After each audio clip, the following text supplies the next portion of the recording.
मंडळी 8 दिवसापूर्वी आम्ही भाऊच्या शेतात आलो होतो. भाऊच्या शेतांना शॉक लागला होता. तर आजची परिस्थिती तुम्ही इथं पाहू शकता की जे शेंड्यातले जे पानं आहे, आता हे जे अकडलेलं आहे, हे अकडलेलं जे आहे हे कीड चा अटॅक आहे.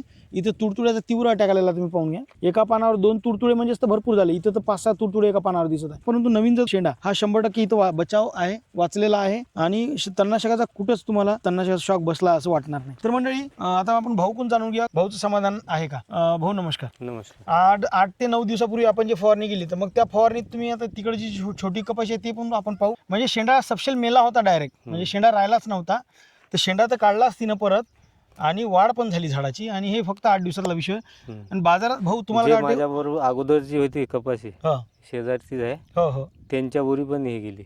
म्हणजे जिथं तणनाशकाचा शॉक बसला नव्हता त्या कपाशी हे कपाशी सारखी होती. इथं शॉक बसलेला आणि तिथं शॉक बसलेला नव्हता. पण आता या अमृतच्या फवारणीनं ते तणनाशकात जिथं शॉक बसलेला ते पराठी साध्या पराठीच्या वर चालली गेली. बरोबर आहे ना? हो, तर मग शेतकऱ्यांना वापरलं पाहिजे. तुम्हाला काय वाटते? वापरायला पाहिजे. वापरायला पाहिजे ना? अवश्य वापरायला पाहिजे. बरं, खर्च खूप जास्त आहे का? खर्च जास्त नाही, पण तुमच्याकडे अर्ध्या किलो मध्ये डबा Packing आहे, पावतनी नाही आहे. पावत नाही. हा, ते एक अडचण आहे. हा, हो. पण तुम्हाला काय वाटत आहे? तुमचं म्हणजे समाधान आहे का सगळ्यात महत्त्वाचं? समाधान 100% आहे. 100% आहे. हो. आणि किती दिवसात तुम्हाला फरक जाणवला? फरक फवारणीनंतर म्हणजे 3-4 दिवशीच फरक जाणवला. शेंडे काढायला सुरुवात झाली होती, सुरुवात आहे की झाली नाही? होती. काका, तुम्ही आता तुमच्या वावरात आपण तणनाशकाच्या जागी हे वापरला होता, तणनाशक जिथं शॉक बसला होता तिथं. तर काय तुम्हाला वाटतं, समाधान आहे का? म्हणजे मारलं पाहिजे का लोकांनी बी? नाही, चांगलं आहे ना, चांगलं झालं, चांगलं वाटलं मारलं औषध? पाहिजे. हो हो. तर आज पराठी तुम्हाला काय वाटते? पराठी जमन नाही, जमते. जमली ना आता हो पराठी? हो.